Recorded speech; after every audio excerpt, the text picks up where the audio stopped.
Je m'appelle Luc Leverjat, j'ai la chance ici d'être à Amsterdam là, depuis maintenant 3 mois. Et je découvre cette île merveilleuse.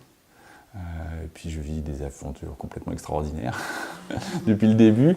Je viens d'une collectivité territoriale. Je travaillais avant dans une mairie, dans la banlieue de Grenoble. Je dirigeais un service jeunesse, sport, vie associative.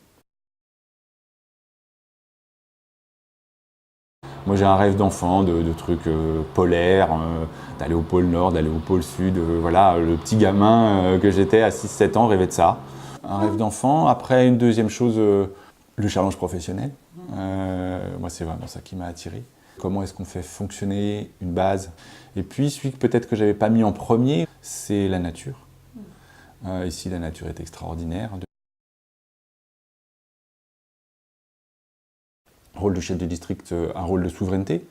Vous avez vu, un peu dans le décorum de l'accueil, il y a une écharpe bleu-blanc-rouge. L'idée, c'est aussi de montrer que c'est un territoire français. Voilà, donc un rôle un peu particulier, parce qu'il mélange sur un territoire où il n'y a pas d'habitants, il n'y a que des résidents, mais des fonctions qui pourraient être celles d'une mairie, avec les différentes autorités, police, justice, douane.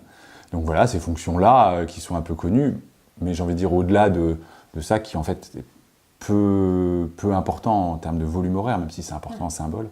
Le rôle du chef du district, le vrai rôle du chef du district, c'est de faire fonctionner la base, c'est de faire fonctionner l'équipe.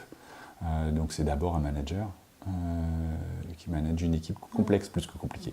Avec des gens très variés, qui viennent d'univers très différents, avec des âges très différents, des parcours de vie très différents, des fonctionnements très différents, des militaires qui ont l'habitude d'une forme d'organisation, des jeunes volontaires en service civique souvent brillants, souvent très bien formés et qui sont scientifiques complètement pointus dans leur domaine.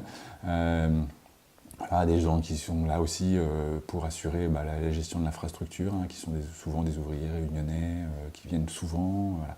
Donc ça fait un mélange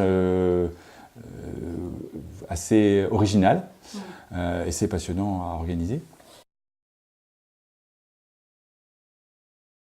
Actuellement, avant votre arrivée, on était 33 sur la base. On parle de campagne d'été.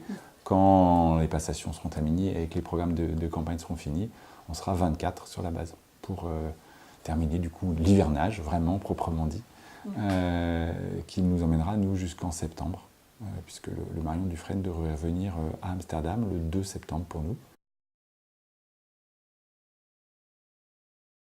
Et non, il n'y a pas d'enfants, et on ne peut pas venir avec ses enfants. C'est d'ailleurs, alors à la fois ça se comprend tout à fait, la logique est évidente, bien sûr, c'est pas du tout adapté. Le plus compliqué, non, c'est l'envie de partager. Enfin, moi j'ai toujours travaillé avec des enfants, j'ai moi-même une fille avec laquelle j'aurais très envie là, de lui montrer toutes les choses extraordinaires qu'on trouve ici. Globalement, il n'y a pas de magasin.